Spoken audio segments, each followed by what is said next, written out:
Okay, we can start.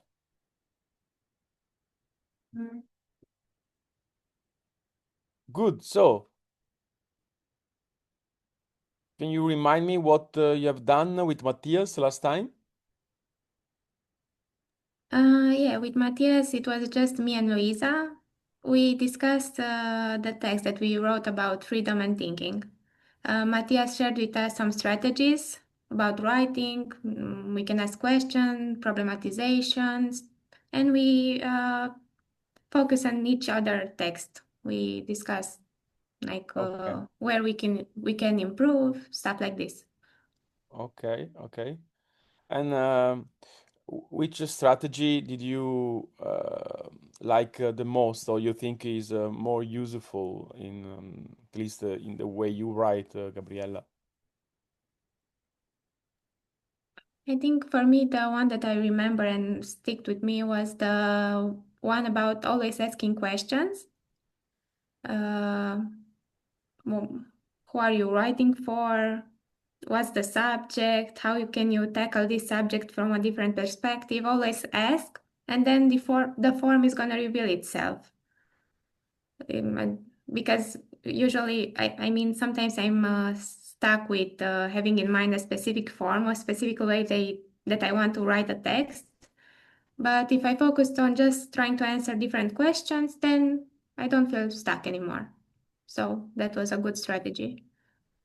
Okay, so self-questioning in order to Yeah, by better the identity you want to give to your text. yeah. Okay, okay. And you didn't do it before, right? No, usually I write like a narrative, like I'm giving a lecture or something, instead of always asking questions. So, Okay, okay, okay. All right, good, good. And okay, as you know, today we are going to, let's say, explore the possible relationship between AI and writing. Yeah.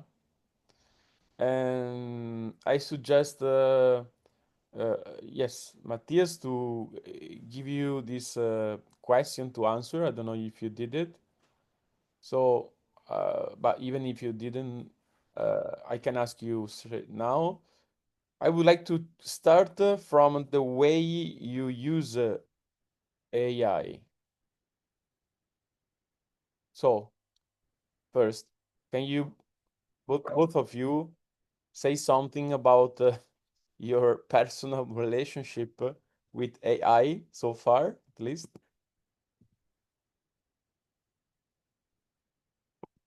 So how do you use it? Maybe Alexandra, you want to start?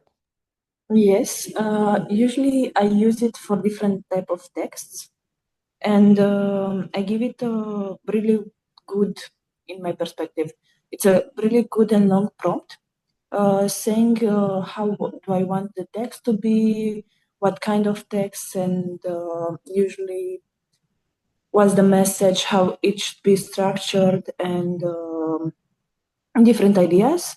And then I take the text and edit it again, and then I use it in whatever I need to use it. Okay, so you focus a lot on the prompt. Yeah. You try to be very precise in describing what you expect from the prompt. Yes.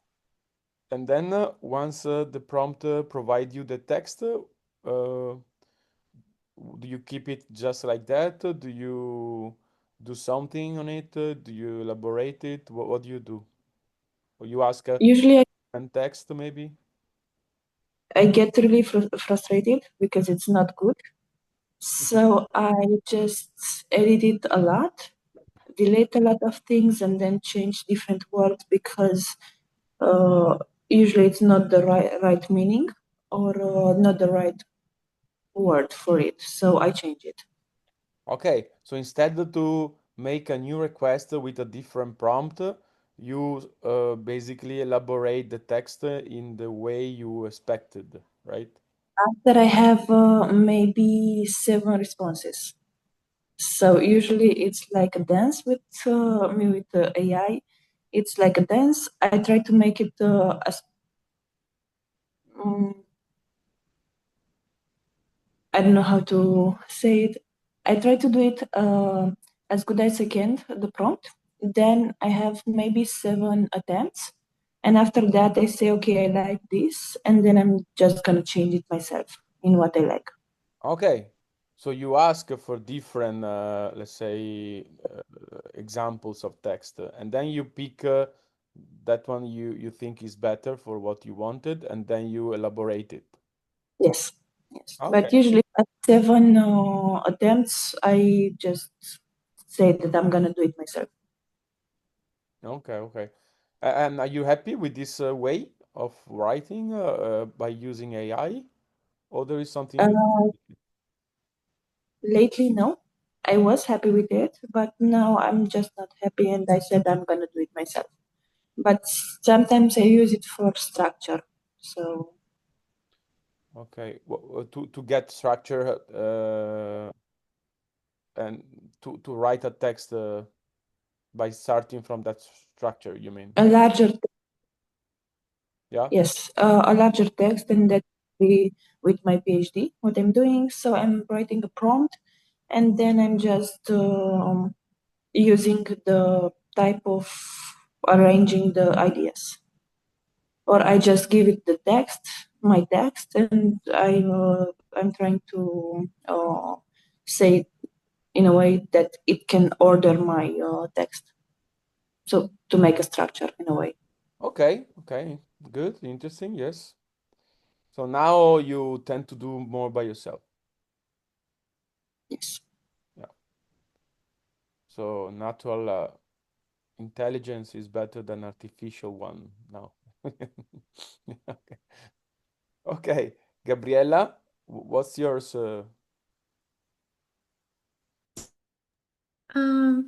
Usually I use it for correcting.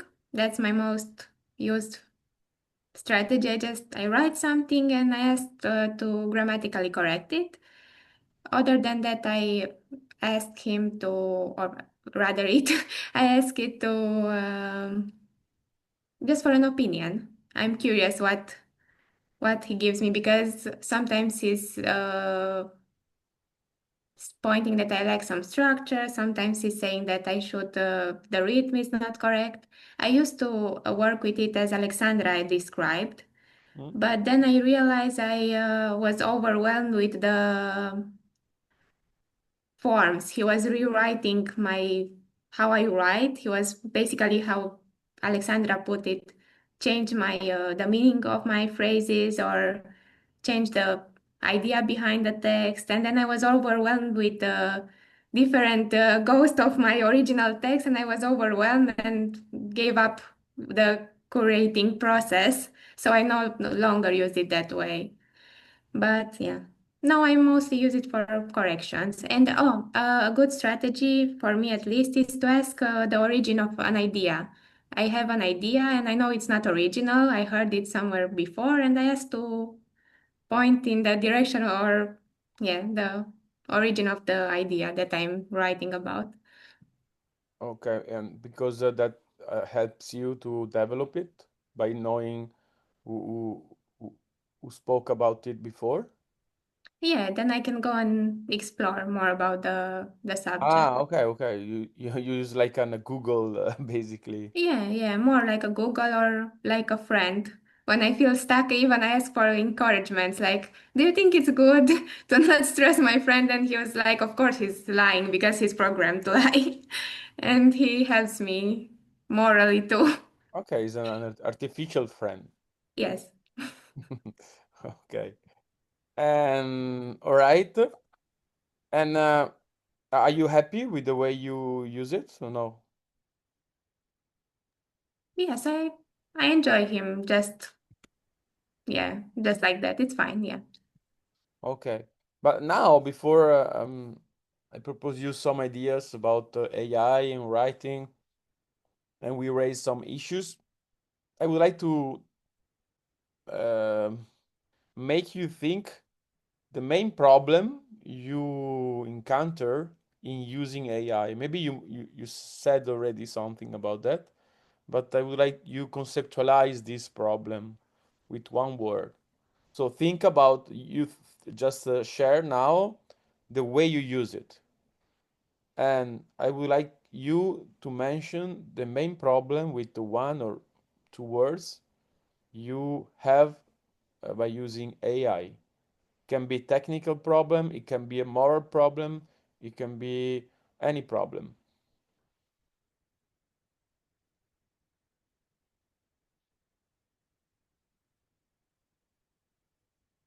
You can write that in the doc the the concept so we can work on it after.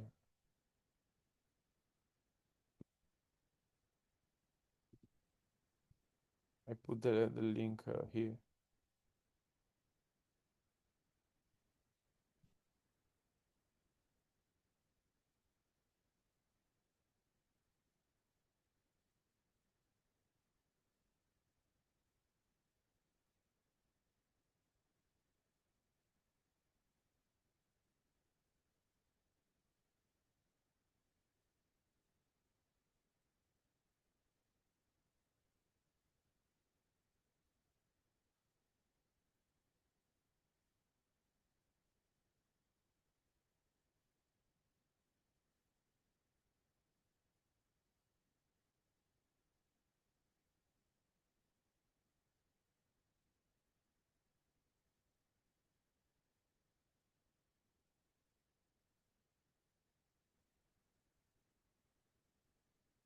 Oh, Alexandra, if you have problem in writing in the doc, you can just tell me, okay?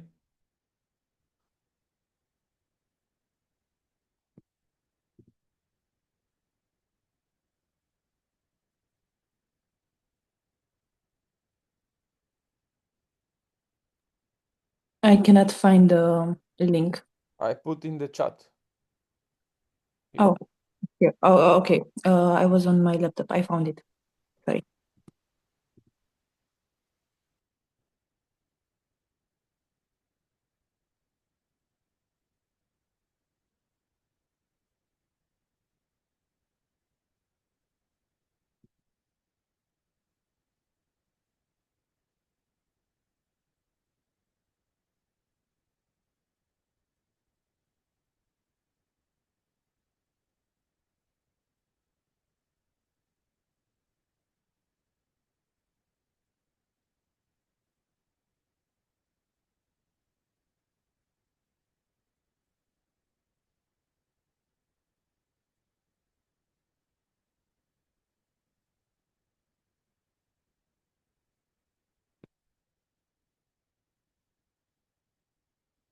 Okay.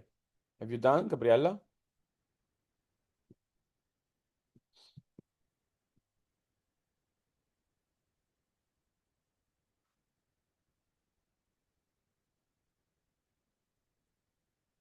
All right. So, let's start from yeah, Gabriella. Can you read what you wrote? Yes, so I said that my main problem in working with AI is that I don't know when to stop. Okay. Can you conceptualize this problem in one word? Uh,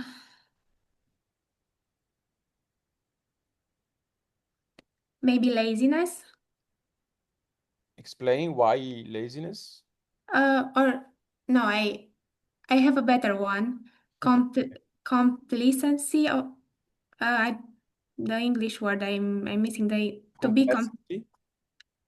uh I'm trying to say that I don't, I'm just letting him take the wheel, like to be complicit. No, I don't remember the exact English word, but I basically give him the leading role Ah, okay. to So be, you let him eat to the side instead of you. yeah, yeah. He's basically starting to be in the charge of my writing project at some point, giving me a lot of ideas and rewriting and Oh yeah, I think Alexandra, yeah, helped me. Maybe this is better than laziness because I don't know when to stop. It's not that I'm asking him to do the work, but he did it, he does it, and I don't know when to say stop or when to, yeah, to intervene and say it's enough. It's more than enough. Now it's a problem. Okay. So you lose your autonomy. Yes. So what is the opposite of autonomy? You remember? Uh, it's the same subject that we discussed. Yeah, it's you become het. I keep forgetting the word heteronorm. I keep mispronouncing it. You remember, Alexandra? No? Heteronomy? Yes. Okay. Do you like this concept or you prefer another one to explain your problem, your main issue? No, I think it perfectly describes and it's in line with what we discussed in the other session. So Okay, so it's write I the think main concept here. yes. You can pick Yes. that one you prefer. Hetero. I'm gonna just Yeah, N Google O it M Y. Heteronomy. now, like this. Yeah. Okay. Okay, okay. But can you clarify now the link between the idea of heteronomy and the idea that you don't know when to stop? Um. Hmm. Yes. By giving him the power, I lose my power to stop him. In this relationship, I lose my power to impose my will to stop the algorithm from running by itself with, yeah, from my prompt. He then goes on and on and even asks me questions back, and I feel like I lack the power in this relationship, and I'm depending on him. So when after he respond to your, let's say, initial question or request, he question you back, like maybe you want something like that, and Yes, and you answer yes every time. most of the time I'm like, okay, yes, I'm curious to hear more, but then it You follow the basic. yes. All right, all right, all right. And okay, so you lose your freedom by following too much AI, yeah?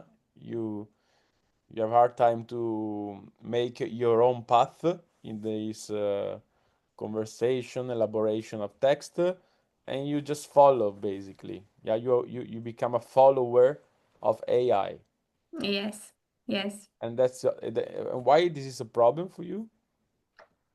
Uh, because it makes the writing process more difficult.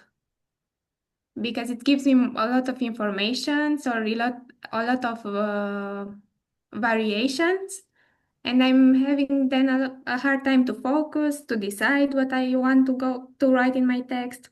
I lose myself in this information. Okay. It gets confused, the original idea, the my path, what I want to write about. In a way, AI gives to you too much, and then you have a bigger problem of choice in among all the information, all the stimulus that it gives to you, Yes. and you tend to lose in this infinite information that you get. Yeah, it feels like it's infinite, and at some point I'm like, ah, this is too much. I'm just gonna close my laptop and do something else.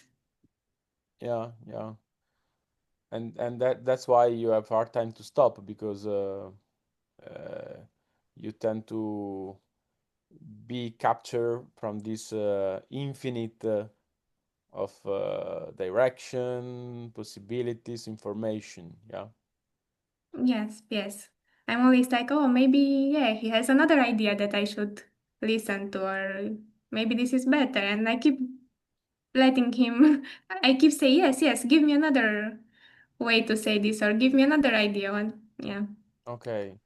So let me propose to you the main problem, the main issue I see here, uh, I think is the choice issue. You have hard time to choose, so that's why you let AI to take over. You tend to follow because you tend to say, okay, yes, go on, go on, go on, and it goes on, and you cannot stop anymore. So basically, you uh, you prefer not to choose in a way, yeah. You you give up with choosing, and you cannot stop.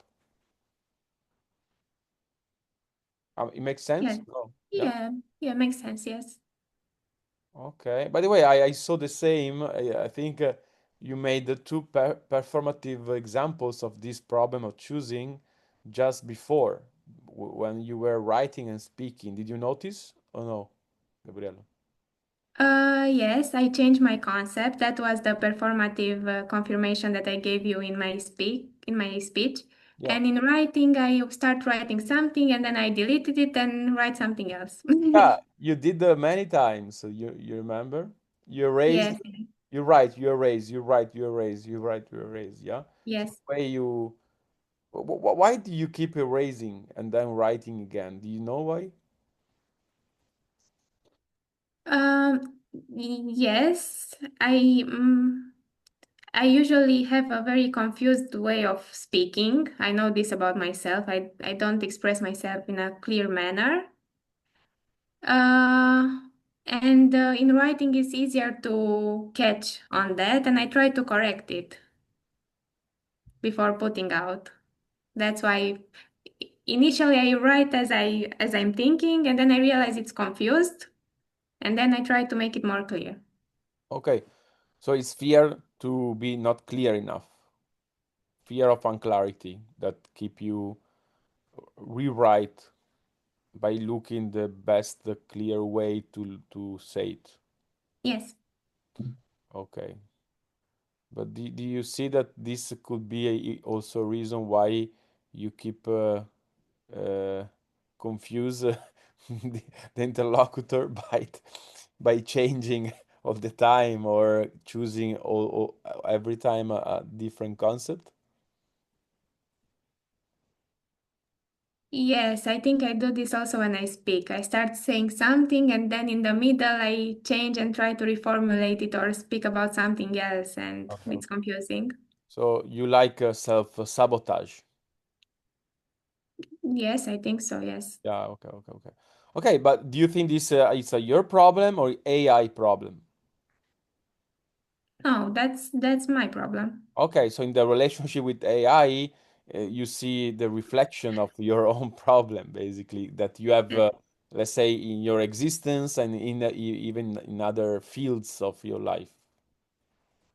Okay.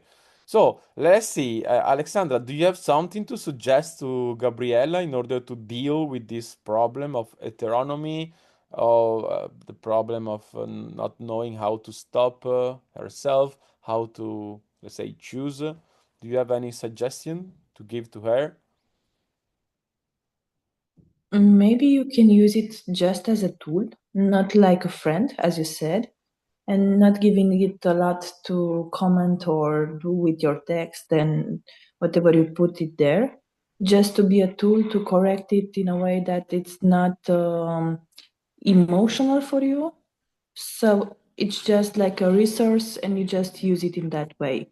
Not like a friend who can help you and give you an opinion, but like a, let's say, maybe a teacher or simply as a tool to suggest you some changes and what's different, what can be improved. Gabriella, do you understand? Yes, I think it makes perfect sense.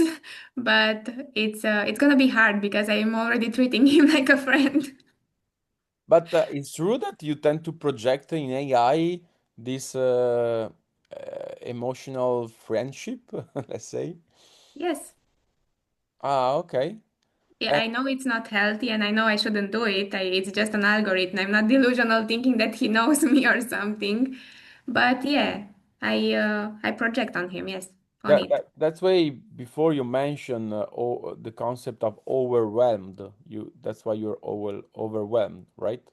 Because you invest emotionally in this relationship. Yes. So that's why, okay, so it makes sense. So that's why you, let's say, reproduce the way you relate with human beings. Like you tend to be heteronomy in your life. You tend to be heteronomy also with AI. So the idea to, let's say, erase the emotional level could help you to maybe to change the relationship to be more autonomous. Yes, I'm sure that that would be the more sane and practical approach. But now I'm thinking that I kind of like him as a friend, and it's gonna be hard. But yeah, that's the correct choice. And Okay, but why? I mean, you don't create then different prompt. One is for your emotional friendship needs, and the other one is just like Alexandra says, as a tool, yeah, to write as an instrument that you use without any emo. Can you do it? Can you distinguish these two AI prompt? One is your best friend, and the other one is just a tool. um, yes, I'm gonna try to do it. Even though now it sounds like I'm gonna have a best friend that's gonna be also my slave, but I'm gonna try to do it. You can give it different names, you know. You ask. You can put I don't know Tom for your best friend. And for your slave, you can put, I don't know, Alex Boca or something like that. You can pick anytime, any name. So it can, I mean, it can help you to distinguish different identity to project when you use AI. Yeah. Yeah, thank you. I think that's a good strategy actually, because I don't. I know it would be hard for me to switch like that from this parasocial relationship that I'm having with AI to just being a tool. But now that, yeah, I think I could work with two, like there are two persons, there are two aspects of it. I think it's practical. So thanks. Do you like the idea to have a slave for you? No, no. Why not? Everybody wants a slave, but why you don't want to? I think a slave would make me cruel. I have this tendency, and if I have this power over somebody, then it would be accentuated. This problem that I have with power, so I don't want to have a slave. But I didn't get what would So cruel? I You said cruel? yes, yes. Okay, so why you don't like to be cruel with a slave? Artificial slave here. We don't speaking about a real person. Because I don't like myself when I'm like that. It makes me feel it makes me feel like disgusted inside. So I don't want to have any opportunity to manifest that Okay, side of myself. but can you say how would you be cruel in the relation with that prompt of AI? Would you insult him all the time, like fuck you, fuck you, like that? No, but probably I would, yeah, probably I would speak in a harsher manner. Yeah, I think so, yes. Maybe you need another, I mean, identity, prompt identity, like a slave that likes to be uh, treated very badly.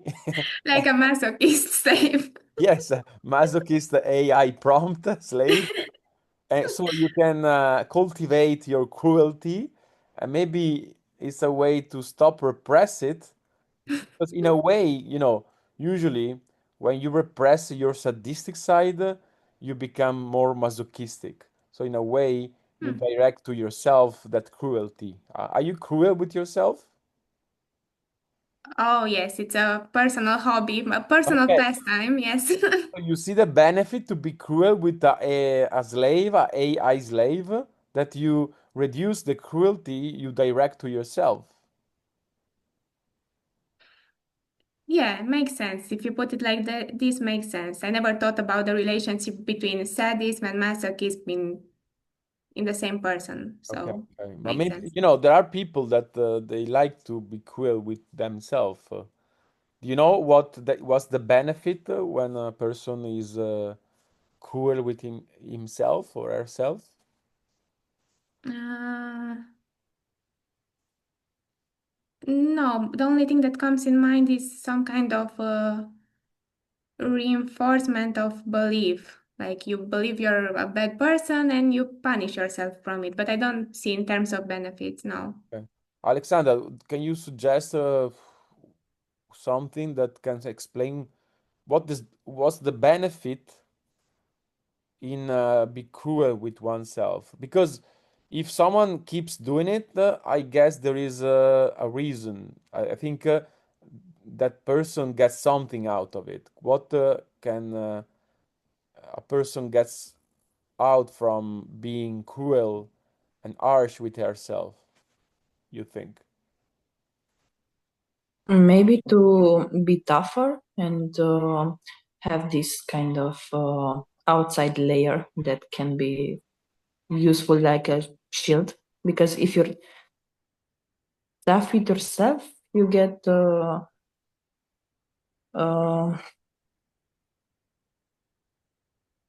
not defensive, but in a way you're shielding yourself from something that can be from an outside or an outsider. Okay. I'm not sure I understood. Can you rephrase in a clearer way? Or maybe, Gabriela, did you understand? Okay. I think Ale is talking about the benefits of criticism, self-criticism, that when you're being critical to yourself, then it's harder for others to catch you unprepared, or like maybe for them to you protect yourself. You have this shield of inner criticism that protects you from outside criticism. That's how I understood what That's the Alex. idea, Alexandra? Ah, Yes. so in order to prevent other people, let's say, aggressivity to yourself, you prefer to be aggressive and cruel with yourself. Yes. Okay, Like preventively or something. preventing. Not necessarily, but just to be prepared. Okay. And It what's the makes you benefit tougher. Maybe. in preventing the cruelty from outside? What you get from it? In my point, you just get tougher. Tougher. You mean you get stronger? Yes. Ah, okay. So it's a way to be more, yeah, stronger to. Okay, okay, okay. I see. I propose to you, Alexander, another benefit. Can I see that there is control. You control what you're doing to yourself more than if you let other people doing it. Yeah. Yes. Okay. Okay. So, Gabriella, can you make this different AI identity and try to, in a way, develop different relationships between you and AI? Yeah, it's gonna be an interesting experiment, yes. Okay. So I suggest you for next time, you just experiment a bit, and then if you want, it would be nice if you just write something, even short, just to analyze this experiment. How did you feel? How did you find it? What you got from it? Yeah. By the way, just to conclude, I think Alexandra suggestion she gave before is really interesting when she proposed to you to erase the emotional level to the identity AI, and you said that it makes perfect sense. I think it could be a nice advice to use also with humans beings, to other people. Maybe it's more difficult, but in a way, if this makes you more autonomous, why not? Why? I mean, it means that what makes you heteronomy is your tendency to be too emotional involved in the relationships. Make sense? Yes, makes sense. But I see Yes. here hidden but in that. I think it's in the plain sight. It's not hidden. But it's the fact that you're asking uh very much. That's gonna be very demanding to switch my entire way of relating to other persons like that. Okay, I'm not saying you should do with everybody. You can keep to be emotionally involved, but my idea is that you are able to switch in a different way of relate yourself. So in a way, it seems that now it's impossible for you not to be emotionally involved. My idea is to try to experiment a different way to relate with others, like less emotionally involved, more rational, maybe. Yeah, but you don't think it's possible? No, now that you rephrase it, I think it's possible. But I was thinking just in terms to completely get rid of emotionality, that I don't think it's possible. No, But to I try to agree. I agree. I don't think it's possible neither. Yeah. I agree. But you see a difference in to be too emotionally involved and let's say to be able to manage your emotions and not to let them to take over your relationship. I uh, I like the proposal of thinking about it as an enrichment to my relationship, adding the rational part rather than subtracting the emotional. I think that I would like to do also in my text that we discussed, not to maybe just to dial down the emotions, but not to get rid of them, instead to enrich them with a layer of rationality. So yeah, I like it. I like the idea. Okay, and you think you can do it? Yeah, I think I can do it. Okay. So you're plenty of homework for next week, Gabriela. All right, good. I think we dealt with your issue. Let's see how it goes next time. And let's go to Alexandra issue. Uh, what do you mean by faulty, Ale? Usually the thing that it's not a good answer when I say it. So if I'm looking for something, even if it's a quote or different sources, it's not the right source, for example. So it's faulty in a way that's not accurate, and it's faulty in a way that's not beneficial for me to use it. I mean, I think that I'm not developing myself if I'm using it to write a lot of things. Okay, but faulty. So wait, because I see different meaning here. Faulty can be that uh, you feel guilty because you think by using AI you're losing skills. Is that It's more that it's not working properly. okay? Faulty in It's that not way. faulty in the sense that it's not efficient. Yes. Okay, so you are not happy because you don't get what you want from AI. It's not working, it's not producing exactly what you want, and then you are deluded, and then you have to work on it, right? Yes. Yes. Okay. But can you say something good about the fact that AI is not able to provide perfectly and directly the product you want? Yeah, because it makes you think and work on the text and put your own ideas into the text or your own words. Yeah, you're more, let's say, included in the writing creative process of a text in this way. So Yeah. in a way, to have a perfect slave can make you more stupid than to have a slave that is not very good. It's just it tries to please you, but is not able to please you completely. So you have to do an effort to satisfy yourself.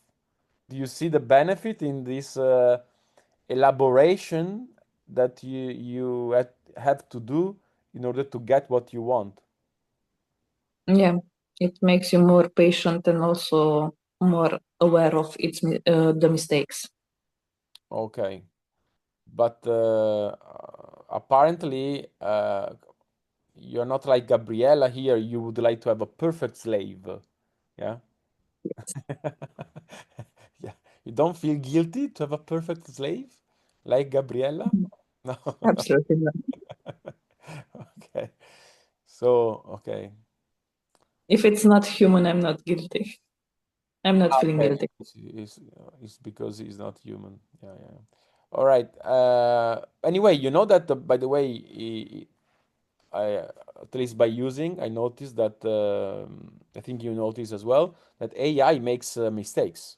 You know that, right? Yeah. So in a way, um, if you want to make sure that you are not writing something that is imprecise or even like false, it's better to check every time further, yeah, to Yeah. some research to get different from different, I don't know, sites or books to check that those information are actually correct, yeah. So in a way, yeah, it depends what you want from it. Personally, I like the idea that I don't just ask stuff to AI and it provide me perfectly what I want. I like the idea to elaborate, that I have to add something, to modify something, to eliminate something, because in a way I feel more in a way protagonist of the process. Otherwise, it's just like to go in a shop, you ask for a product, you pay your money, and then you go home. Yeah, but you're not really involved in the process of creating something. Yeah. So, but you don't like the idea to create something also? To be Yes, I know. I like the idea. I like the idea to create something. So I don't understand why you see this lack of efficient of AI as a problem. If you like to be creative and to elaborate stuff. Because I prefer to do it myself, not to say, not to lose 10 minutes on some prompt that's not working properly and it's not accurate at all. So I would prefer just to search and see what's, I don't know, in the research papers or information that it's correct. So I would prefer to do it myself, not with AI. That's it. Ah, okay. Ba Basically, either you do everything by yourself, either you make AI do everything by itself. Yeah. You don't like the collaboration.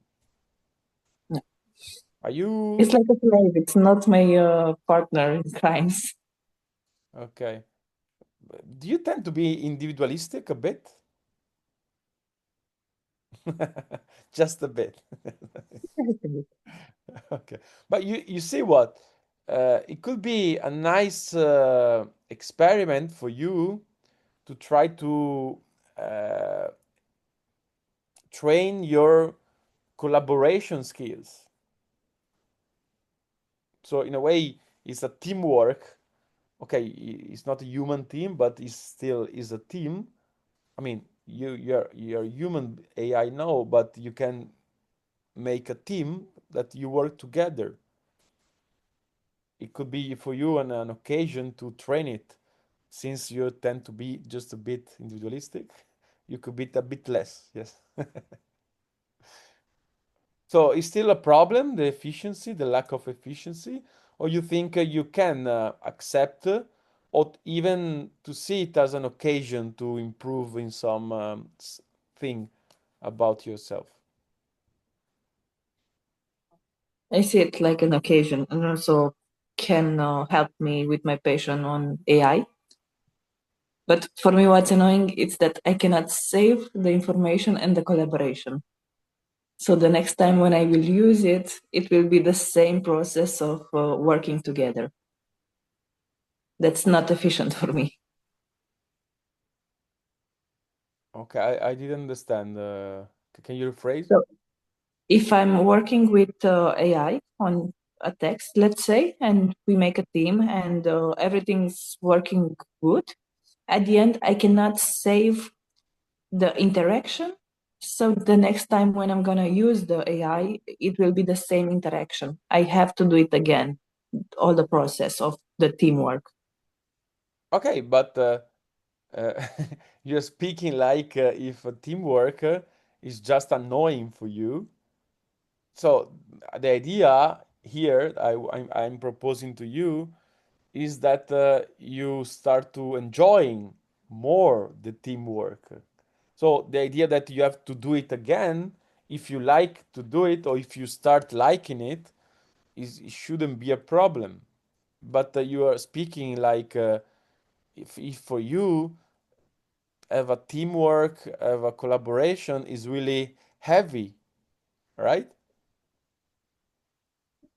If I have to repeat myself, it is because with a human, you say, okay, I don't like this or that, and I prefer this way of speaking, interacting. With an AI, you need to say it all over again whenever you're using it, if you're using in that way of teamwork. Okay. But I think the prompt is tends to memorize, by the way, the information you give to him. No? Sometimes it does, sometimes. Or maybe there is the paying version that is better in memorizing the instructions that you give instead of the free version. Yeah. Okay. Yeah, yeah. Well, you're really impatient person, right? You like Uh, repeating yourself. really. With humans, I'm not. With AI, it's more impatient. Okay. Okay. So now, let me propose to you this. Since we speak about this problem issue, do you have the text you wrote for last time with for Matthias? Not the last time, the time before, but yes. Okay, okay. So I would like you to now. Do you have AI chat somewhere? Yeah. Yeah. I would like you to use AI in order to develop the text. You can ask for different ideas, you can ask for criticism, you can ask for suggestion, you can ask for let, I don't want to be more too precise because I would like you to find a way to develop so we can discuss about it later. Is clear the Okay. task? Yeah? Yeah. So the way you basically you send the text to the AI and you ask anything you want in order to develop. Yeah, you choose how which direction you give, which instruction instruction you give to AI. And then we're gonna discuss it, okay? So I will give you, let's say, 5 minutes. You do this exercise, you put the results on the text, and then we're gonna analyze the process and the results together, yeah? Okay. All right, so you have 5 minutes from now to do it, yeah? Mhm.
All right. Do you need more time, Ale, Gabriella? I'm okay. I can fix.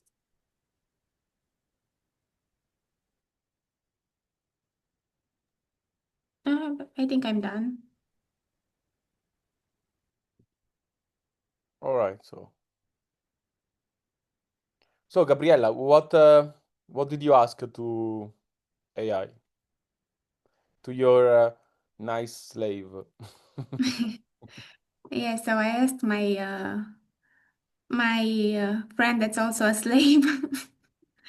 I'm having trouble finding a strong conclusion to my text. I'd like what is crossed it's crossed in this text to be switched with a good example that shows how we find freedom in limits. And I copy paste the text that wrote. And I think he gave me a really good answer, actually. Mhm. Okay, wait. So basically, you ask it to provide you a end, right? Yes, a Step, good example as a conclusion, yes. the conclusion, which, by the way, is related to the issue you raised before, that you have a hard time to know when you stop. Yeah. So in a way, you have problem with Yes, conclusion. Yeah. yes, You ask it to find you a nice conclusion. yes, yes. Okay. By the way, the problem you raised with me before, why didn't you raise before with AI? Uh, which one do you refer to? Like, do you remember that you said that you tend to follow the AI and you don't know how to finish, you don't know how to choose, stuff like that. Why don't you Hmm. raise this problem with AI? Like, hey, you're providing me to stuff. I don't know what to do now. You didn't think about it before? Uh,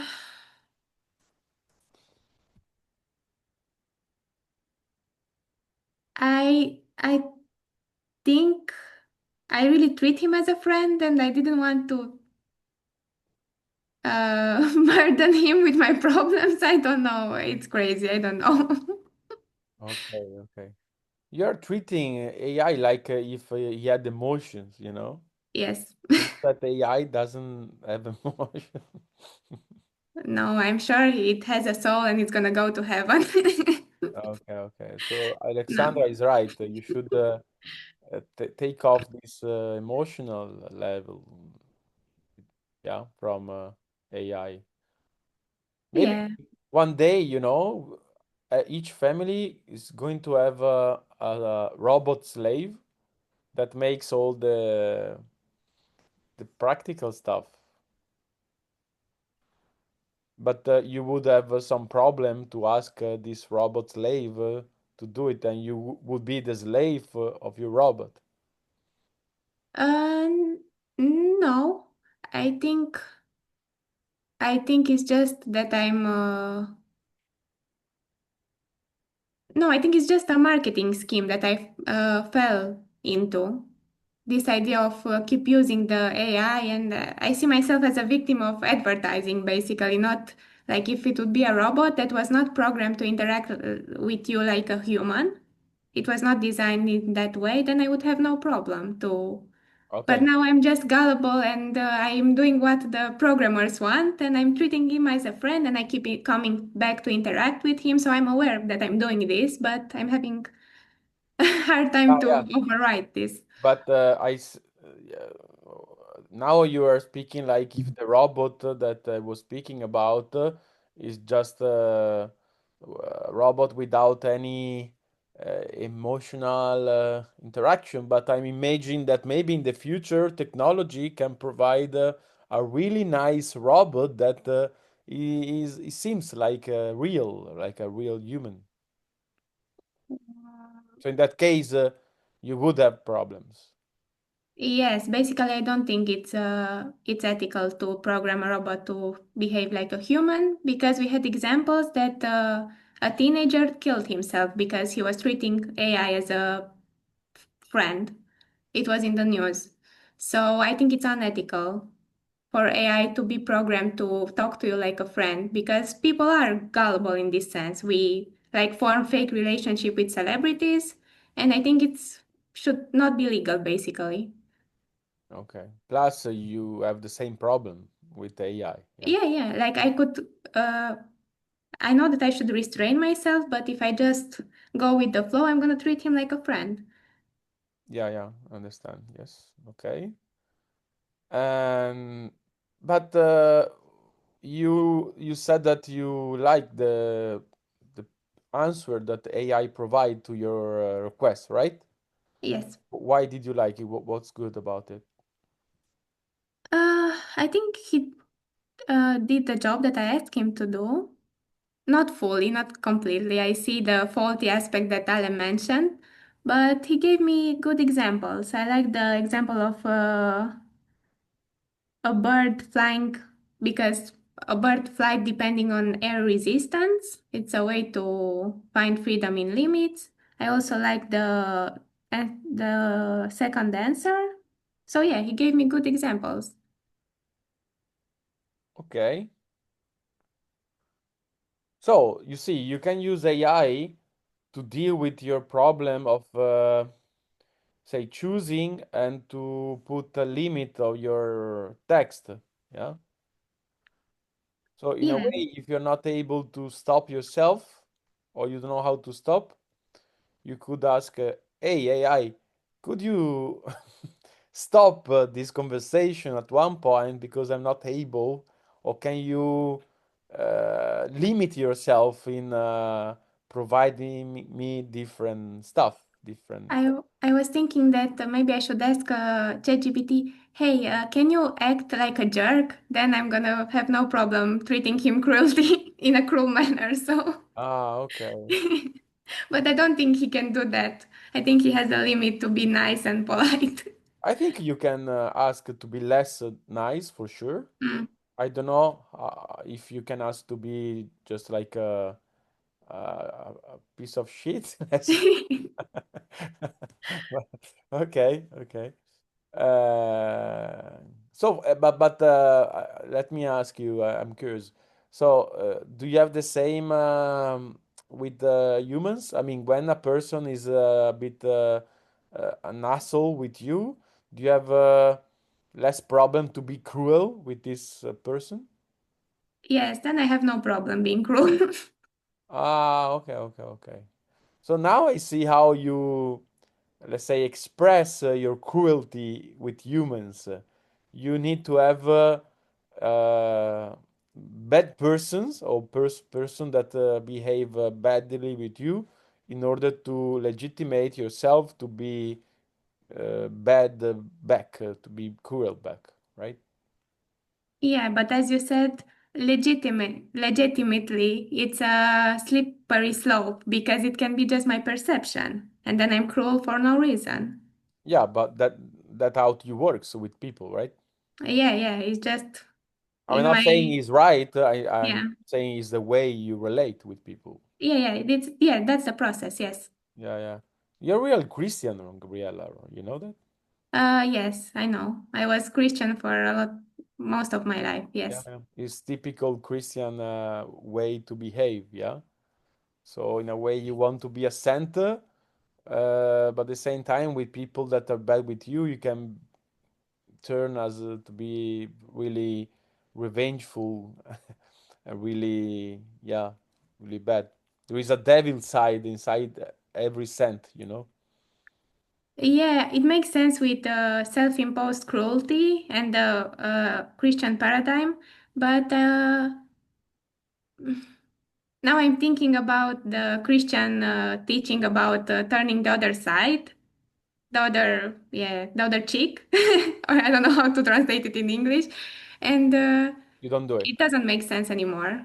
The like in Christianity, you're not like, oh, if somebody is bad to you, you're gonna be cruel back. It doesn't apply like that.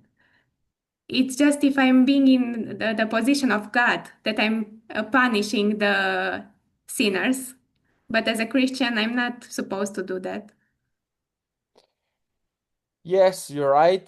Even if I would distinguish the original Christianity with Jesus Christ, Yes. and later, Old later, Testament, yes.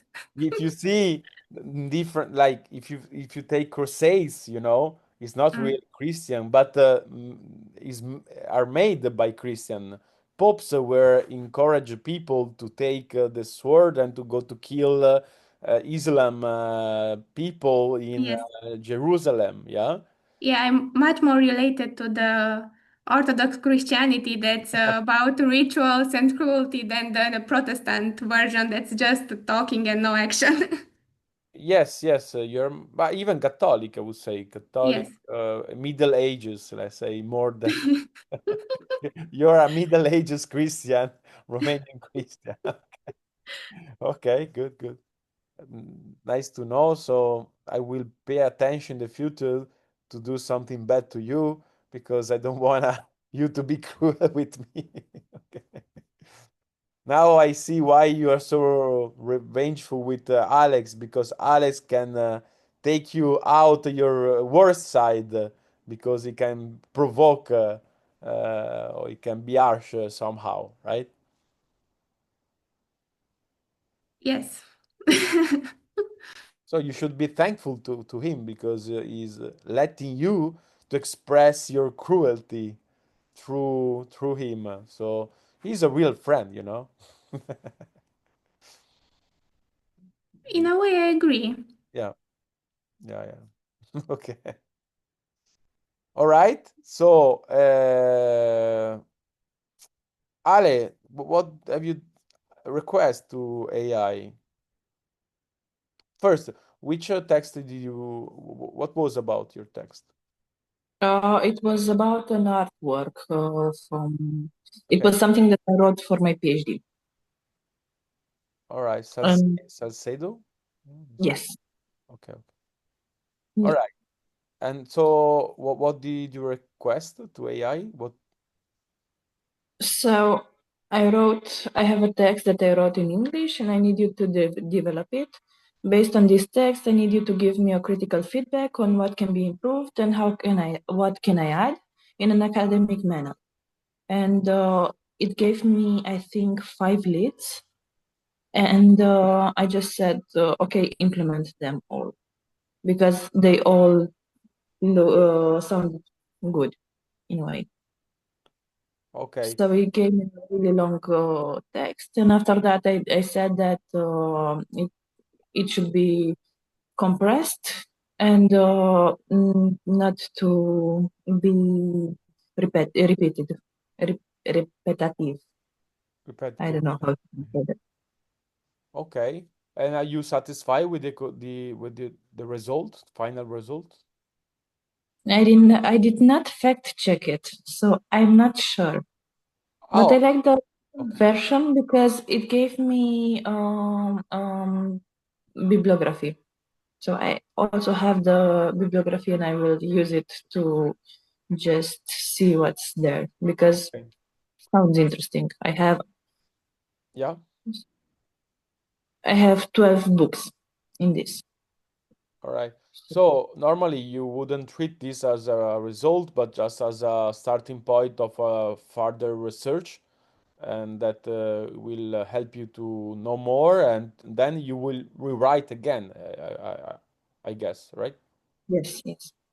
Okay, okay, yeah, okay, makes sense. The way you use it like that. Uh, so you see, you But can, yeah, I also like the text, and if I don't have time to do all the process of reading and whatnot, I will use it as it is. So what I pasted there, I will use that because it sounds good, yeah. But you see, you can have a nice collaboration with AI. So, uh, I mean, why not? Why to refuse to have a collaboration, a nice one, and prefer to do everything by yourself? I'm not against doing everything about yourself, but I think it can be nice also to collaborate even with a person or AI that is not perfect or is not providing you perfectly the way you want stuff. Yeah. By the way, Yeah. otherwise you wouldn't collaborate with anyone because I don't think there is a person that is able to give you exactly what you want. Yeah. In not non-collaboration, there is such a person.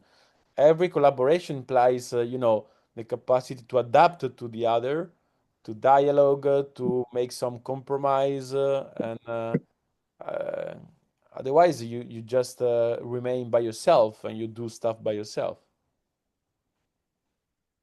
Yeah. Okay. All right. Okay. Now that I saw how you use it, let me give you some further, let's say, advice or possibilities you have in using AI. Maybe, yeah, I think you use it also in a interesting way. And personally, let me give you some insights about my own relationship with AI, since you gave to me yours. Yeah, I remember when I started to use it. It was 3 or 4 years ago. 4 years ago, yes. And I started use it to prepare lessons for school. Yeah, because yeah, I teach, so every time I prepare myself the day before a bit, and uh, how did I use it at first? I was using AI as a Google, basically, as a powerful Google, because yeah, you need to have more information to prepare your lessons, some political information, some historical information, from biographical information, some philosophical information. So you have to go, I don't know, to different website or to open books, which takes more times than to ask AI. Yeah. So I was also, when I had more time to use the normal material, but let me give you an example. In history, for example, I remember in one lessons I wanted to provide to my students the different election results of Nazi party in Germany during 20 and 30s. Yes. So normally I would have gone to online and search which was the result of the election in 1919, which was the election. So you have to open different pages, different website pages to get the results of the, I don't know, 5 or 6 different elections. But with AI, I could ask just one question, and in a few seconds I could get all the results there. So I when I start to do it, I was like, okay, I can save much time, and I can prepare myself even better because I can get more information in less time but than before. So that was my first approach to AI. Yeah. And then I develop it. I start to use it more as a, let's say, a colleague, intelligent colleague, and knowledgeable colleague that I was discussing with. Yeah. So I start to use it more. So I mean, I still use as a Google sometimes, but now I use more as to have a conversation about it, because I saw that every time I discuss about a topic, I feel more prepared. I am more prepared. Yeah. So basically, I started to dialogue with AI in order to prepare lessons. And I ask different questions like, do you see a contradiction in this reasonement by Pascal, or do you see a problem? Of course, I see something before, but then I confront myself with AI. Yeah. And it was surprising for me to see how efficient it was, this method to prepare lesson, because I was much more open to different perspective when I was teaching. I was more able to raise a problem to the student. So in a way, I think, made me a better teacher by discussing every time before the lessons, in a way, yeah. And then I start to use it in writing, yeah. And what I was doing at the first, I was writing a text, and like I think, yeah, like Alexandra did, I was proposing the text to AI and ask AI for criticism, yeah. Or like you do before, Gabriella, you said I was asking for grammar correction first, yeah. So can you see if there are any mistakes I made? First. Second, ask for conceptual criticism. Like, can you say if there is something that you think doesn't make sense, something wrong, something confused? So I was basically asking advice to improve the text, to erase some problems that maybe I wasn't able to see. Yeah. And by the way, I think this passage is very important in writing, and is connected with the emotional investment that normally we do when we write. I don't know if it is the same to you, Gabriella and Ale, but when I write, at least before, I was used to, attach emotionally to what I wrote. So this attachment, emotional attachment, didn't let me to, let's say, get an external view from where to see the limits of my text. So for me, it was difficult to go self-criticize what I've done because I was too attached to it. I don't know. Are you familiar with this experience, Gabriella? Yeah. It sounds like you promoted from a colleague. Now it's your editor.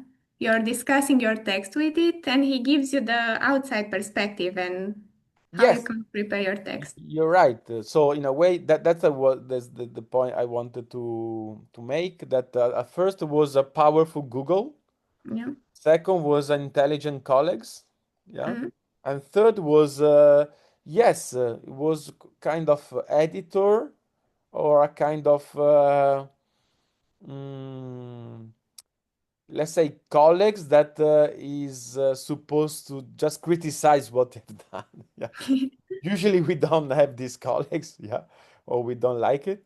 But I think if you do it, is a really important step, because you can improve a lot by being able to see from outside all the limits, or a few the main limits of uh, what you produce, the text you produce. So for me, AI is being useful also to be more, let's say, objective to what I was doing to myself, to be able to detach from what I've done. So I see a big benefit in this. By the way, I was discussing with a colleagues a few days ago, and this colleague of mine is very against the technology in general, especially AI. He thinks it's really bad, yeah. And I don't think it's really. I mean, I think it can be really bad, but I think it can be also good. It depends how you relate with it, yeah. And by the way, if you see the recording, Gabriella, that I sent to you, that Oscar, it's interesting what Oscar says at the beginning, because it's not a new problem. This let's say uh, this discussion about AI, that for example, AI can be seen as a way to cheat, yeah, because you're not the real author of what you're doing, because you are asking someone to do at least part of the job, yeah. But in the recording, Oscar mentioned different examples, like speech writers for politicians. Basically, almost every politician has a speech writer. Yeah. So what he says in a speech is not the real what she or he wrote. Is someone else writing. Yeah. But we don't raise the problem. In a way, once the politician accepted the text is also his text. Yeah. And then there are ghost writers. Oscar mentioned ghost writers. Yeah. So in a way, when there are famous people that publish book, they are not the writers of the books, but there are ghost writers behind. And so in a way it's not a new problem. They are not new problem. And also professors, by the way, in different I don't know in Romania, but in Italy and I think in different university, professors tend to use the text that the student writes, and they put their name on it. Yeah, in the research. Do you know that, Gabriella? Yeah. Okay. I So heard about that, yes. yeah, I'm not saying it's fair, but I saying that I agree with Oscar. It's not a new problem. Yeah, in a way, as long as the text is interesting, why not? Yeah. So I think sometimes we are too obsessed with the idea of authorship. Yeah, yeah. And I was just to conclude my personal relationship. Uh, Okay, and then I sometimes now I experiment a different way to use AI to produce text. Yeah, so I provide the idea, yeah, to AI. I say I have this idea. Can you develop this idea in different ways? So I ask the AI to provide me, I don't know, at least two or three different text starting from that idea. Yeah. So then I compare the text and I choose one to develop. That one that I like the more. Or sometimes I like some part of one text, some part of another text. So in my elaboration, I try to mix those two different texts and I create, let's say, a fourth text by starting from what I saw in the previous three texts that AI provide to me. Yeah. And then I ask criticism from AI as well. So you see, in a way, in this last personal way I use AI becomes a co-author and at the same time a partner that I use to dialogue, to get criticism, that help me to get less emotional, to be more detached from what I wrote, and to be able to develop further the text. This is how I use it. Yeah. Gabriela, did you get something different than the way you use it? Something that you think is interesting that maybe you may apply in the way you use AI, or no? I like the fact that you raised the problem about how we use AI in different stages of our writing. Like you use it differently when you start to write, when you develop it, and in the end, how you use it. So that's also something that I'm gonna keep in mind to see where I'm at in the process and adjust my prompts. Um, and no, I think that's something new that I'm gonna think about. And I don't agree with Oscar. Okay, now we get to that, but before, let me understand. So so far you don't use AI in different stage of the writing process, but just at the beginning? No, I use it, but I was not conscious to adjust the prompts. I'm not I was not keeping in mind where I was with my writing process. I was just mindlessly typing, but now I think I'm gonna give it a more structured way. Like, okay, now I'm in the beginning. I'm gonna give you this prompt to maybe have like a brainstorm part. Okay. And then in the middle, I'm gonna be more conscious. Like now, the prompts are more about correcting or developing. So yeah, I'm gonna be more conscious about these stages of writing Yeah. and how it should change its answer to Okay. me. All right. Yeah. And Alexandra, you there?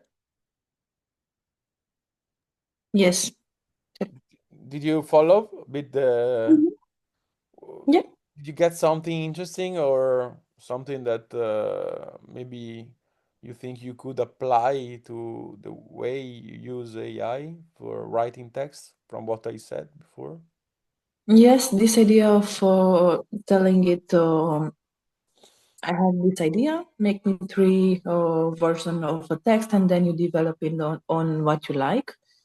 I really like this, and as Gabriela said, to actually make it a part of your process, what you're putting in a prompt to be in a way according to your moment. You, if you're at the beginning, at the end, depending on that.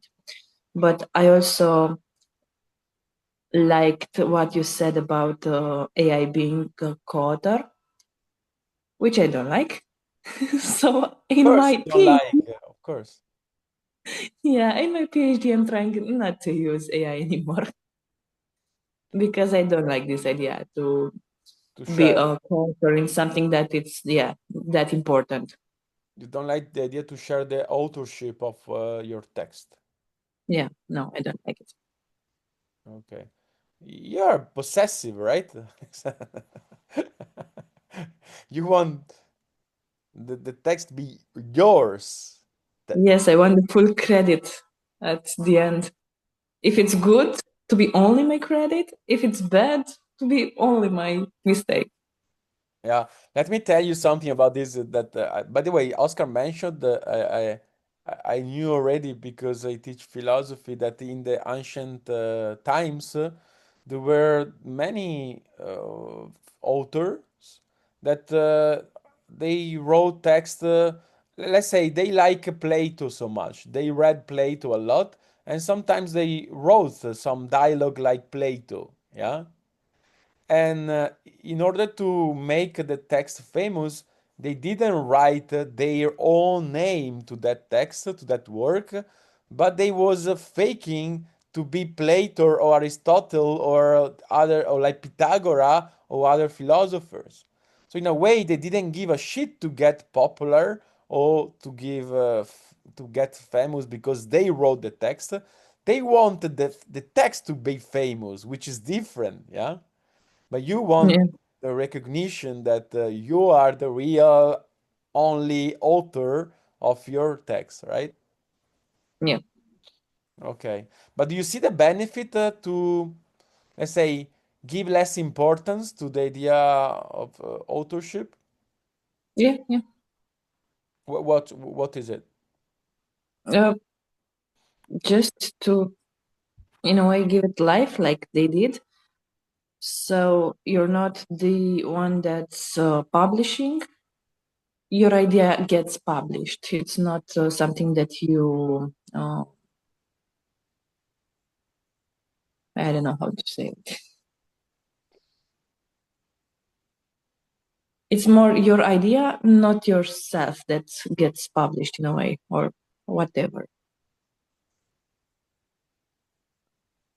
Okay, so you give more importance to the ideas than to yourself. Yeah. Okay. Yeah, let me propose to you that another benefit of this approach is that you reduce the pressure that you put on yourself when you do something, when you write. Because the Mhm. focus is not yourself, how great you are, I mean, recognition you get. It's just the process itself, the ideas itself. Yeah. And that's Mm. I think is frees you from all this expectation, like pressure that sometimes can make you, let's say, powerless, because when you have too much pressure, you may stop to doing what you are doing. Yeah. So in a way, it could be worthy to reduce the pressure in order to be more involved in the process and to be more productive in the process. That's what I get from this idea, to be Mm. less attached to your name, your real name on the text. Yeah. Okay, and there was something else I wanted to tell you. Let me see if I remember.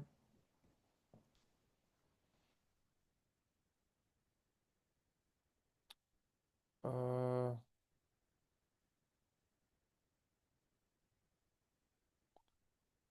okay, I said it already.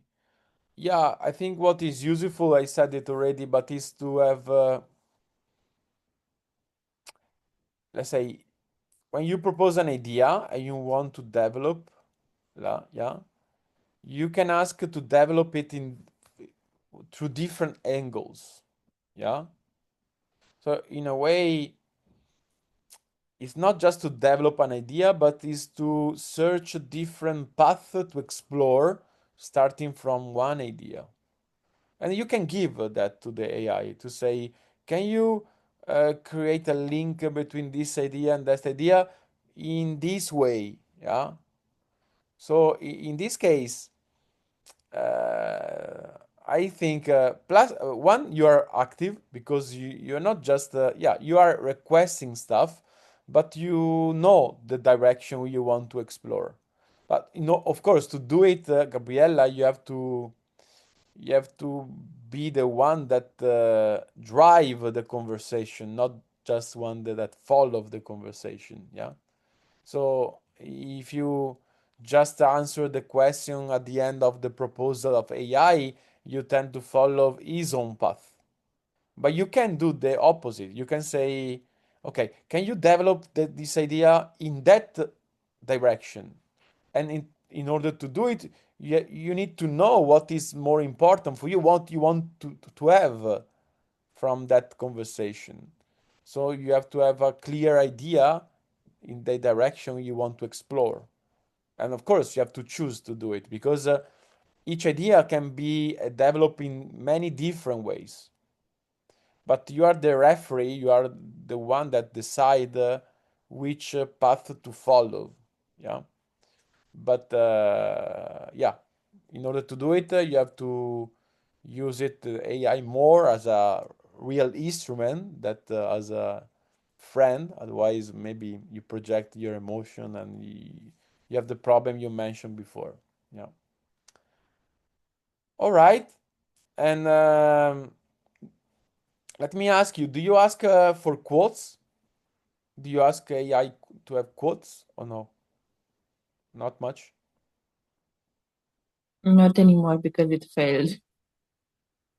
Because It failed. it's fake, it means that there are fake quotes. Yes, I give it a PDF, a full PDF. So the research was there, and I said to only extract some words, some quotes, and give me the page. So when I fact check it, it was not okay, and everything was bad, like really bad. So I stayed 2 more hours just to ask him if it's the correct one and where it is on the page.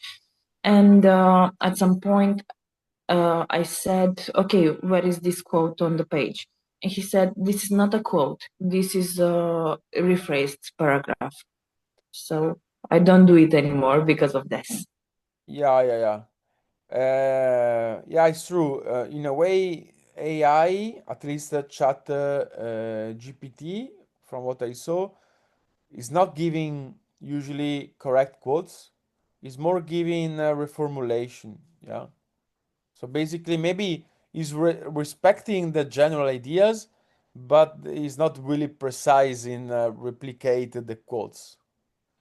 So I think there are some AI that someone mentioned, I think Victoria mentioned, that are really rigorous in quotes.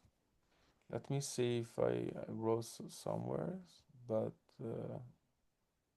okay, I will write to you maybe if I found this AI, if you need quotes. And a last idea I wanted to propose to you is something that I got from Victoria, because Victoria told me that is working in a nice project of like using AI in order to analyze other people text in order to get psychological or like linguistic or like existential profile of the person behind. I didn't try yet, but I think it's really interesting. Yeah.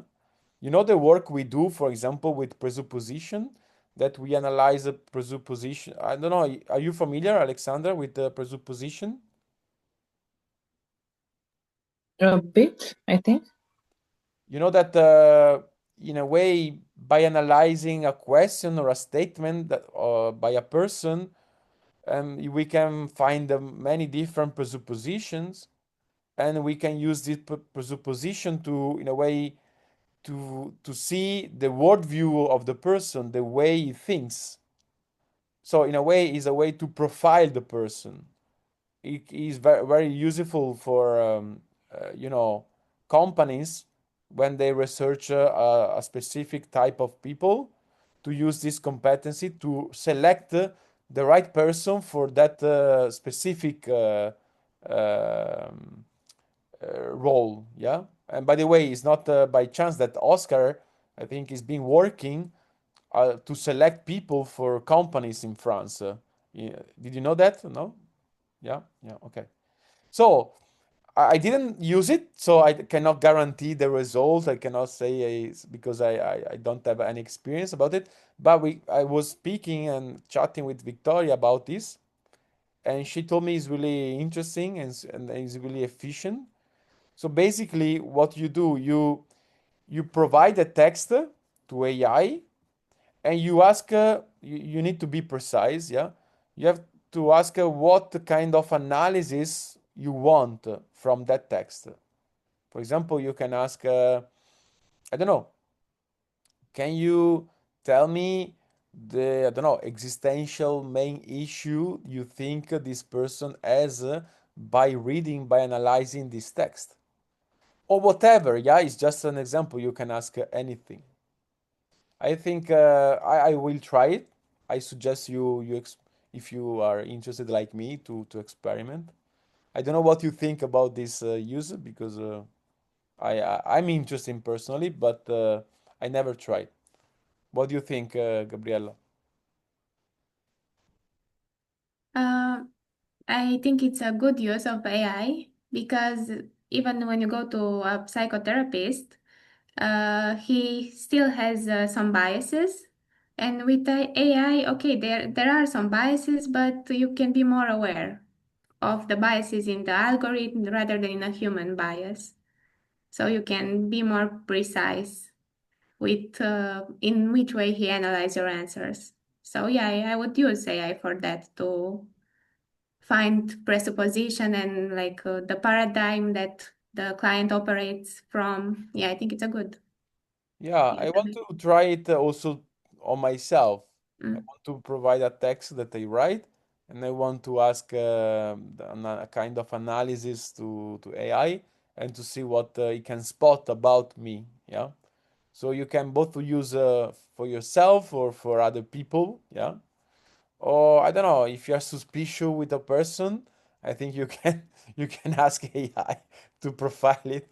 Of course, I mean, I'm not saying that what AI is proposing to you is absolute true, but you can use as an information, or let's say an opinion, to elaborate your own opinion about that person. Yeah. So again, I think it can be dangerous if you don't use in a clever way. Yeah, if you just trust you like if you were blind and you just trust the AI completely. But I think every time AI gives you an answer, the first thing to do is start to thinking about it. So the problem I see in AI, if you use it without thinking. But as long as we think and we do stuff together, or we ask stuff and then we use the result to do something else, I don't see a real issue. Of course, we can lose something. I don't know if you experiment, Ale and Gabriela, that after a while you use AI, you have the impression when you don't use it anymore that you are less efficient, yeah? And in a way, it's true because AI proposes you a lot of ideas, while when we are not using it and we are doing by ourselves, we don't come up with all those ideas in such a short time. So in a way, it's true. You have the impression you are slower in a way in the thinking, in the process. Yeah. But in a way, it's the same issue that humanity had when they start to use cars to move themselves in the space. Of course, if you use car all the time and you don't walk anymore, you lose the capacity to walk at one time.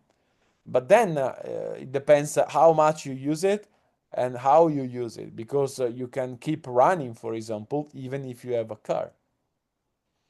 So I don't know.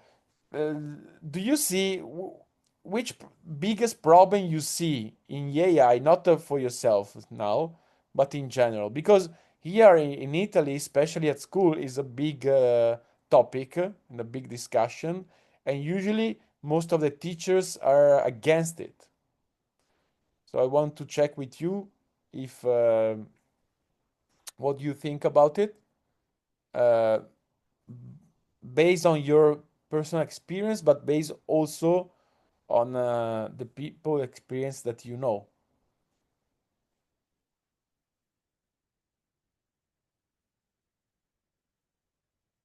Or you don't have any specific opinion about it. For me, it's the idea that it can have an impact, especially on kids and also on adults. It's not on the same level, but it's still a problem. It can make you brain rot in a way because you become so dependent to that tool that you use it even for knowing how much you should boil an egg.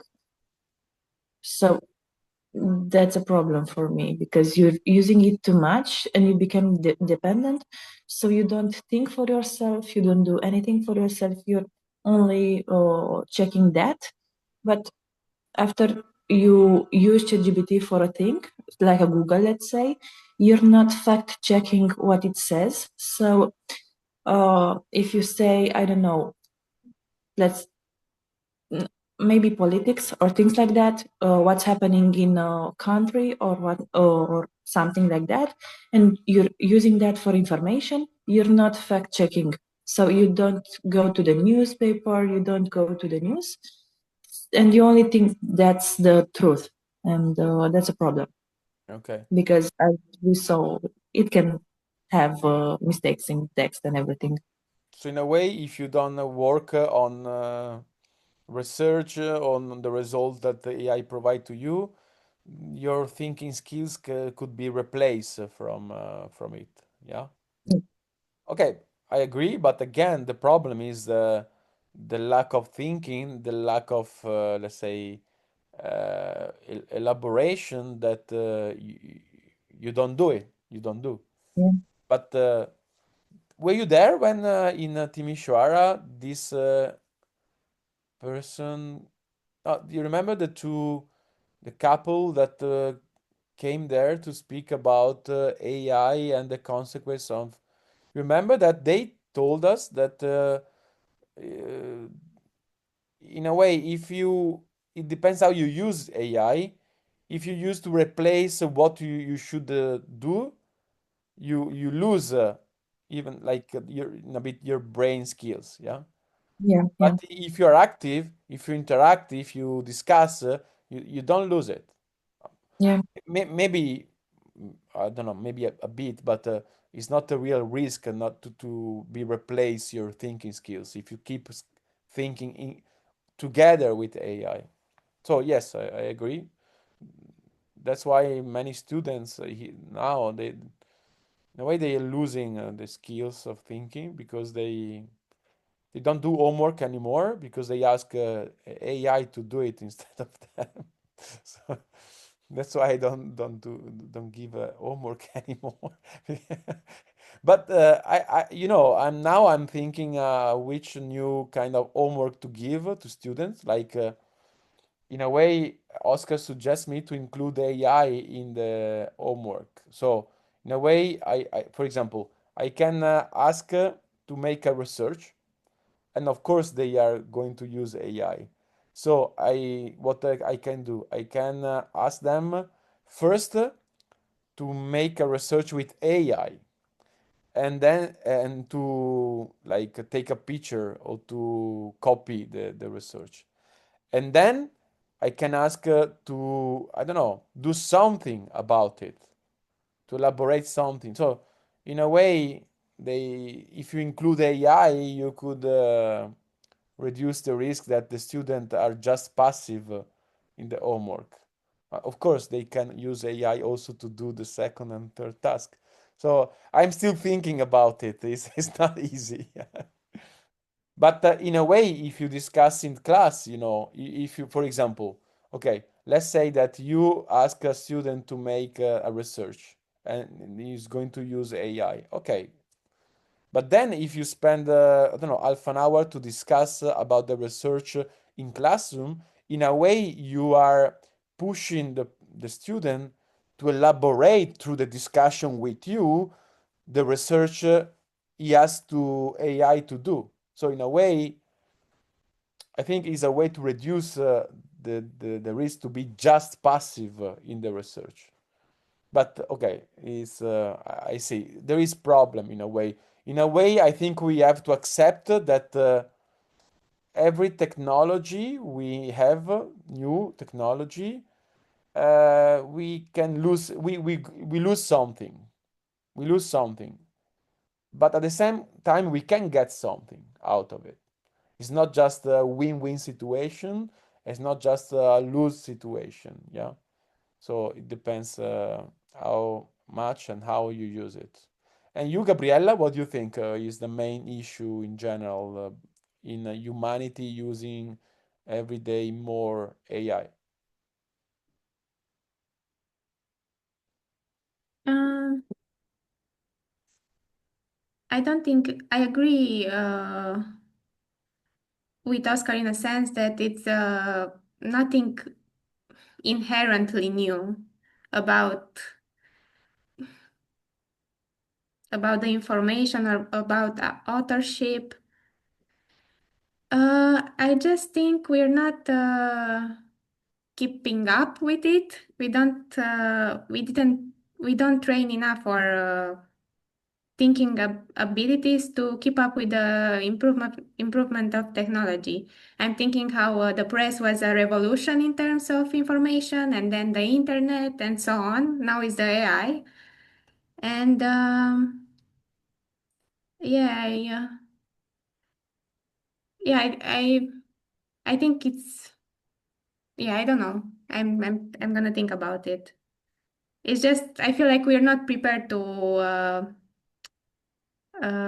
work with this kind of delivery of information in this manner.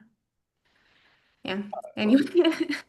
I agree, but at the same time, we can training ourselves to be more prepared or to prepare ourselves to get a positive use of it. No? Yeah. I guess my real problem is the fact that I I don't think it's gonna be used in an ethical manner in terms of yeah, that's my problem. Not so much about authorship, but as a tool for propaganda. Yeah, That's my, is already used like that. yes, more in that sense than in the sense of authorship and stuff like this. More that, yeah. And we can't even like keep up with the classical, the old way of propaganda. We still like fell for it, but now with AI, it's gonna be even harder, I Yeah, think. but still, it's not a new issue, it's an old story, you know. Every technology, if you see history, is being used by government or politicians to, in a way, protect their power or to get more power through propaganda. Yeah, but I think that's the danger with AI because now we're feeding it information in real time and he's processing it much faster than the press or the internet. That's my problem. We're feeding it personal information about the pattern of our thinking, so it's much more dangerous than just press Okay. or. Is the speed rhythm problem that Yeah, yeah, and we're basically feeding our souls or more vulnerable parts in real life. He's having access to like millions of people every day. So, I mean, I don't know numbers. I'm just saying in to make a point, but yeah, yeah. Yeah, it's a big issue in like you know, every discover like I don't know, the bomb or the the car or I don't know, even the knife is an instrument, yeah, yeah. can kill a person or you can eat a dish, yeah, meat. Yeah, we discussed, sorry to interrupt. We discussed this in at a workshop about the knife, and I discussed with Anka, and we were I give the example with the knife. It was I think also about AI, and but then I raised a problem of autonomy. A knife is not really that autonomous as AI is, so I don't think it's a perfect comparison or analogy. Yeah, but at the same time, you know, the problem autonomous can be higher or lower in respect to the way you use it. For you is a big issue, autonomy, Yes. because as we saw before, you tend to follow too much the AI. So I Mhm. understand that you have this big worry, but at the same time, you could be much more autonomous even Mhm. by using AI. If you switch the way you relate with AI, if you stop, for example, projecting your, I don't know, ideal friend in it, or if you stop to have an emotional relationship with it. So you see, I agree with you. I see those dangers, but still, I think I mean, you had an issue with autonomy anyway without AI. Mhm. AI Yes. is just a way, I mean, maybe is making you see this problem because it's enlarger this problem. Yeah. Yes. Yeah, But it's more accentuated the problem. exactly, But yes. yeah, it's not nothing new basically. Yeah, that's I agree with Oscar in that sense. Yes. Yeah, that's I think the idea. Yeah. Okay, so I hope I gave you, I mean, I gave you the opportunity to reflect a bit on different uses of AI in writing. And I would like for next time, yeah, you provide a text that you gonna check with Matthias by using AI, but try to experiment this something that you tend not to do. For example, Gabriella, before you said that, can you say again what you were what you find interesting in what I proposed to you in my ways to use AI, the different way you can use it? Um, to be more conscious about my writing process. If I'm in the beginning, I'm gonna use it this way, like brainstorming. In the middle, I'm gonna use it more like an editor, and maybe in the Okay, end, more like for okay. feedback. Yeah, to be more. Yes, exactly. Yeah, very good. So the idea is that you maybe for next time you provide text, can be even short, okay?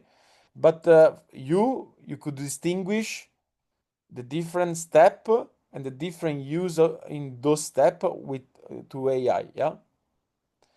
And Alexandra, I forgot now what you found interesting that you tend not to do with AI, you told me. This about the process, and I don't remember. Don't Okay. remember it. But I'm gonna maybe the work in progress, the teamwork with All AI. right. Yes, yeah, to elaborate, not to do just by yourself or to make him do it all the job. So Yeah. you start like you have done before.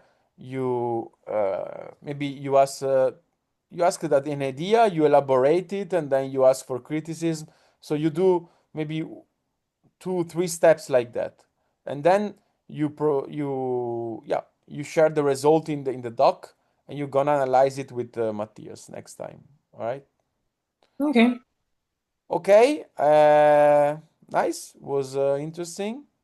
And next time you're gonna be like with Matthias, and okay, I don't. You're gonna start, I think, from the text. I will. You will provide to this week. And Gabriella, you have the extra homework to stop project your emotion to AI. Or to have different or to have different AI prompt and you use in different way. And yeah, don't forget to create Alex prompt where that you use as a slave you can treat very badly. Yes.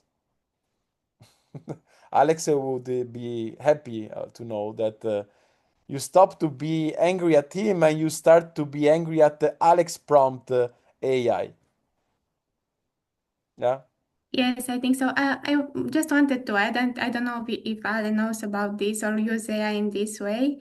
Uh, Someone at a workshop also proposed that you can ask for him to write in the style of somebody that Yes. has articles. So I was thinking when you said about different perspectives.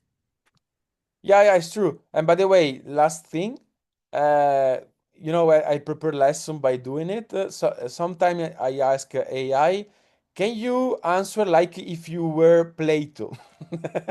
So I ask question and I get an answer from AI that is playing Plato role, which is a real is nice, is funny by the way, and is a way to enter more in that view. Yeah, so you can use it also in that way to have different styles. Yes, yes, nice. All right, so see you in 2 weeks for the writing course, but I think we're gonna meet before if you participate to the 7 deadly sins meetings. But anyway, see you next time. Thanks, bye. Bye. Bye.